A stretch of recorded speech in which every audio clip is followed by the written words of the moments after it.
like Steph Curry with the defense. You know, it's ridiculous how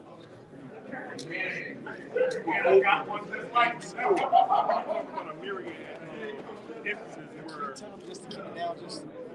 Ladies and gentlemen, we have begun media availability, so if you could please keep it down in the back, we'd appreciate it. what you're talking about your energy, basically. The energy you spoke about it earlier, you speak to your football team. Speak about how those explosive plays, because you were always explosive, even on the edge. So how is that going to translate to these kids? How are you going to get that energy infused to them to where, you know, after they come off the field, after explosive play, it fires up the whole crowd? I think first and foremost, I think it's a supporting cast. I'm only as good as the people I put around me. So that being said, I think it's not only the energy that's coming from myself. Obviously, my career and what I've done has helped me in this position I'm in today. I'm thankful for that. But, I think I had my time as far as playing, and now I'm on this side of the stage and I'm coaching now. So I think it's just more mentorship, some enthusiastic, and just trying to get out of players their best potential. You know, the maximum potential, and you know, sometimes you gotta dig deep. You know, it's not gonna be easy, but you gotta. It's a deeper grit that you gotta get to when you want to be great. You know, for myself, I worked hard. A lot of people don't know how much time I put into my craft and my success. So I think you have to just dig deep, and if you wanna go to the next level, like the surface is cool. Everybody, we all on the surface. But if you wanna go be great, you gotta dig a little deeper because everybody's doing it. Everybody. You know, and we're on the East Coast, so me growing up, I was on the West Coast. I was behind the 8. So I look at it now that I'm on this side. I'm encouraging my guys to get up even early. Because if you're up at 5, guess what time it is on the West Coast? It's 2 o'clock. You get ahead of the grid. One more. What if one of you kids tracks down a 50-yard bomb? Gets out and starts celebrating, does a nasty plunge in the end zone. Are you going to hold it against him, or are you going to be okay with that? Because you did it. That's a great question. You know, for me, man, I definitely, it looks a certain way. It's supposed to be a certain way. You want your players to have an edge to them, but you don't want it to cost you. And, you know, we have to install discipline in, you know, young students. And, you know, I don't want to be over strict or too strict on them. You know, it's a happy meeting. And I feel like as a head coach, there's done it a little bit on the other side of it, where I used to give my head coaches a headaches. Now I'm sure my guys will be giving me headaches. So it's my mom always said when I was younger, do something, but wait till you have kids, they're gonna be that much more. So it's like now it's my turn to get it back, I guess. Hold on to the ball before you get it. Oh yeah, hold on to the ball before you score, for sure. Hey, DeSean, you're a Division I coach now. Division I college football creates or requires quite a coaching staff, a big coaching staff, a talented coaching staff. What's your staff now besides the man next to you, and and what are your plans in terms of building a staff?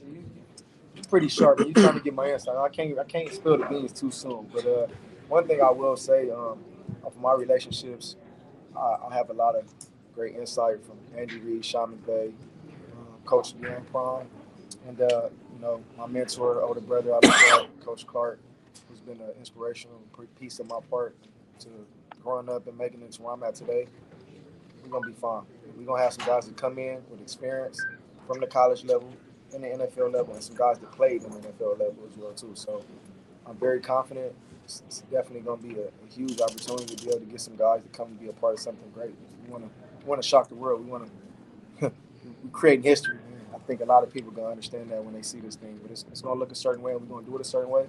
But at the end of the day, we're going to have fun doing it. And when you look up, it's going to be like, wow, it's a morale, it's a persona, it's a swagger. And I think everybody on this campus, everybody in Dover, everybody across the world is going to feel this. Coach Jackson, you heard the administration say pretty quickly they knew you were the right man for the job. Yeah. Kind of walk us through your emotions, or right when you got here on campus, when did you know that you were the right man for this job, or that this was the right place for you? And this is a special place, man. Delaware State University. Like I was saying earlier, man, I never thought I would be sitting in front of you guys right now, 2025, saying I'm the head coach of the HBCU. But, man, this place is special. As soon as I step foot on this campus, the people around, the morale, the energy, it's winners. From Dr. Allen to Dr. Hawkins to Tony Tucker to Drew Ingram. I mean, it's crazy, the energy I felt. And I'm really serious when I said this feels better than draft day.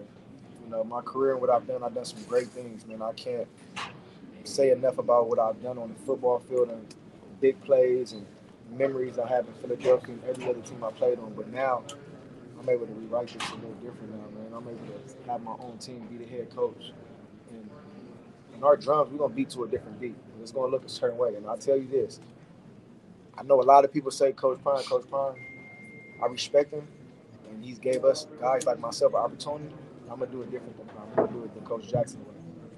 Coach. Did Coach Prime's work and also Michael Vick getting the Norfolk State job inspire you at all to do this, DeSean? Not necessarily. I will say, me being able to get inspired from coaching came from having the opportunity to go coach with my older brother, my mentor, Coach Clark. He's been coaching in high school for the past 25 years. And every step of my college career and my NFL career, I've always kept an eye on seeing what he's able to install in these young men. And I respected it and what he installed in me. So last year I went and coached with him, and I regained a different love for football. Like the void that I'm missing of catching touchdowns, now I regained it by coaching these young men to help change their lives. I mean, I have so much game to give back. Like I would be disjustice to myself if I don't pour back into these young men. There's a lot of young men that don't have opportunity to be able to be coached by DeSean Jackson, to be coached by Coach Clark, and the other guys that you want me to spill. I can't tell you right now, but the guys that we're gonna bring in, these guys have a lot of wisdom. When I tell you it's second to none, these kids are gonna learn. And I don't like to call them kids. These young men are gonna learn a second degree, a second nature that they probably never had before. So you might see some kids that's average turn into great in the snap of a finger. It's just because what we know and how we come in with the fuel of the fire. Coach, what do you take from Andy Reid, Sean McVay, and Coach Clark here that you're going to bring to Delaware State? I think the biggest thing is just having a great perspective of when you ask your players to do something, you have to be understanding of what you're asking them to do. And I think a lot of coaches sometimes, it doesn't discredit the guys that haven't played, that never stepped on the football field. But I think it comes different when you're hearing it from a guy that knows how to do it and that lace their shoes up and did it at a high level. So I think for myself, just really understanding the player. Like some coaches, they don't understand the player. You know, I've been on teams where coaches didn't understand the player, and it's like, how you going to expect me to run through a brick wall for you if you can't relate to me?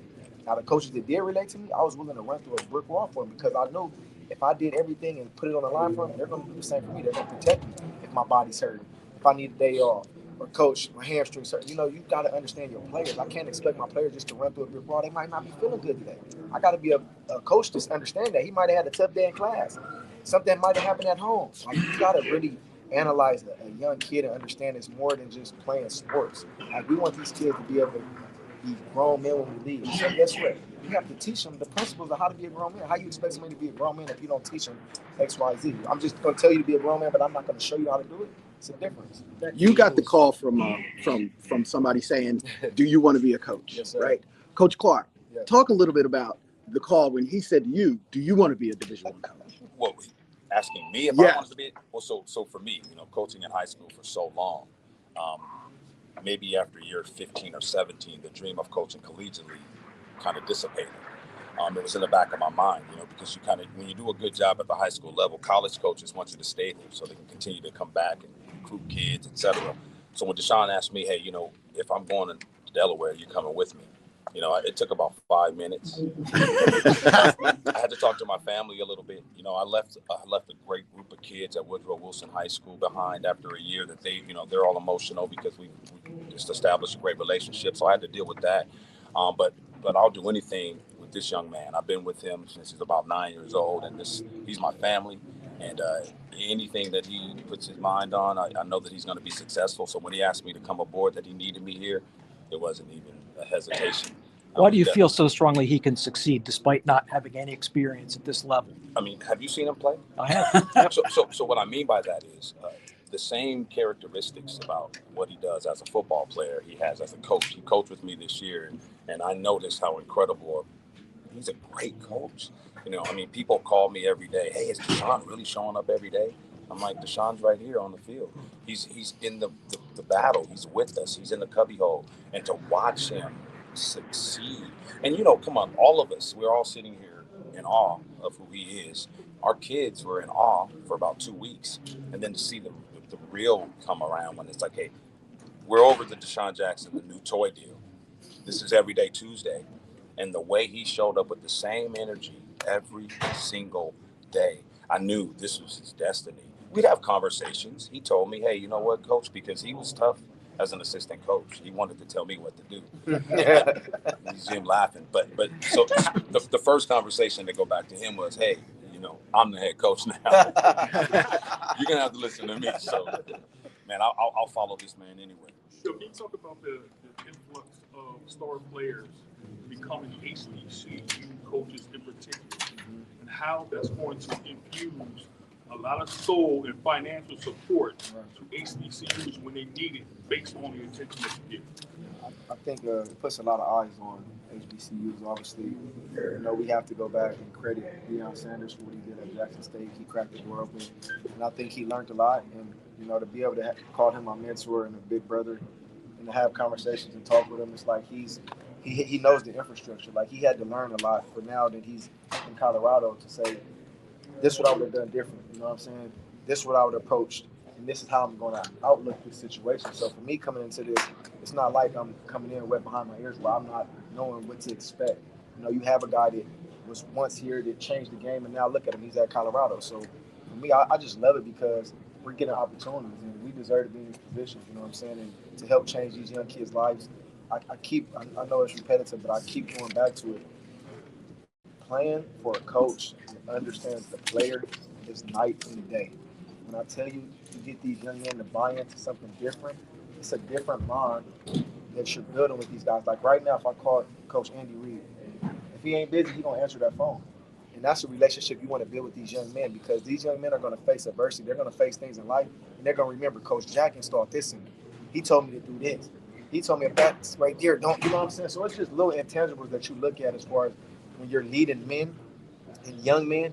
I mean, I couldn't be in a better place than this, because right now, 2-11 or 2 games in the last 2 years winning, I'm ready for the challenge. Everybody asks, why Delaware State? Why not? When I came into the NFL, people didn't believe in me. They didn't think I could do anything. And guess what? I proved them wrong. 15 years. Nobody would have never predicted in 2008 DeSean Jackson would have been playing in 2023 or 2022 in the NFL. So I'm saying that to say, in this era of my life right here, you're going to see some great things. I promise you that. Back to the Eagles for a second. What do you think the Eagles, is this a Super Bowl caliber team at this point? And I know you wouldn't necessarily pick them against the Chiefs. That would be a little tricky for it. But is this a Super Bowl caliber team? Like, what do you see from this team? And I critiqued them early on.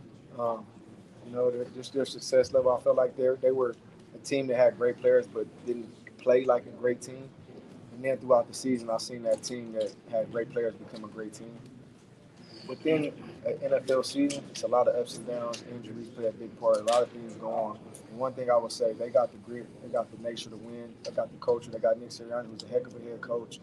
And, I mean, come on, man. Like, at the end of the day, besides the Lions, I don't really see nobody else beating them.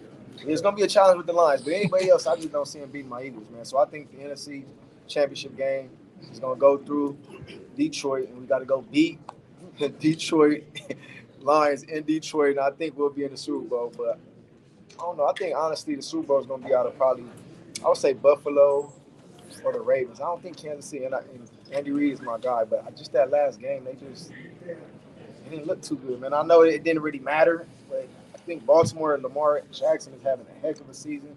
Come on, 41 passing touchdowns and 4 rush. That's crazy. So I'm excited for it, but I'm predicting either Ravens, the Bills, and my Eagles. One of them 3 teams is going to be in the Super Bowl. Take 2 more questions. Sean, you said earlier how you wanted to give this community something to believe in. What are some things tangibly that you and your program hope to do before the season starts to get the community more involved? I think first and foremost, we want to go attend some high schools. We want to be able to go to a few high schools. I've been talking to a couple coaches here. We want to go there and put our eyes on talent. We know in the past things haven't been as strong, so we want to rebuild that relationship where guys around the area, we don't miss the talent just around the area, because we hear it's a lot of great talent here. And we want to give these young men opportunities to be able to come to schools like us. Secondly, we'll be in the community. We want to visit some hospitals, some children's hospitals, some rec centers, and just, team gatherings, whatever we can feel where we can build that gap, and we're moving forward. And we want to also go to Dover, military base. There's a lot of things I'm going to be asking my young student athletes to be attending. Coach, what's going to feel like that first time you got on the field at UD? we know that you've been recruiting a lot of players, bringing them in. Yes. And Delaware is known to have some components. They all got ball players. They left and went other places have been successful. Yep. So what are you going to be able to do with some that are staying to merge that bring that together? Because now you got to bring the old players that are here Right. and some of the new ones in. Right. What are you going to be doing? Or what do you think is your biggest challenge to mesh that together? I think honestly, man, it was great for me yesterday really meeting with the team, the guys that are here. I know there's a lot of guys that hit the portal, a lot of guys withdraw from the portal. So yesterday, man, that bonding I had with them, I mean, it was very special, man. So I think it's always going to be a challenge when you have guys that existed that was a part of an old culture, and you have a new coach that's coming in asking for them to maybe walk a little different, run a little, catch a little different, focus on these little principles a little different. But as far as the new guys coming in, I mean, at the end of the day, it's a criteria. It has to look a certain way. If we want to win and we want to change this culture around, it's going to have to be different than what it was last year. We can't keep repeating things that they were doing last year because guess what? That's not a winning culture. So yesterday, speaking to the guys, I feel like everybody's willing to buy in, and they've been missing this energy. They're enthusiastic about it, and they're like, man, we're ready to get going. And I think for bringing guys in, they got to mesh with what we're doing. If they don't mesh, they can't be here. Guys can't be in the way. If you're in the way, we got to replace you because it looks a certain way. We know what it looks like. With the climate of collegiate sports the way it is right now, focused more on the individual with the NILs, how are you planning on keeping the focus more team-oriented? It's a great question, man. I think with that, first and foremost, this is the HBCU. Obviously, we don't have as many resources as the big Power Fives. But one thing I would say, we're going to change that here. We're going to build these relationships. We're going to get the community behind. We're going to get the alumni behind us. And we want to start, first and foremost, right here in this community. It's a lot of great people that went to Delaware State University that have a lot of influence. And we just want to re-bridge that gap that was missing over the past years. As far as NIL, I mean, kids going to go where they're going to go. You got colleges, the big-time colleges paying these kids a lot of money. We can't stop that. But what we can say, what we're offering here is a different experience. We're able to give these young men a real shot at going to the next level and playing. And when I say the relationships I have, they're not slight. It's going to be some big-time guys coming around here, current NFL players, retired NFL players, retired coaches, active coaches. It's going to be a morale around here, man. I'm telling you. Well, if you need help with some energy, you know who to call. You definitely give me a call. Thank you all for coming. We will be releasing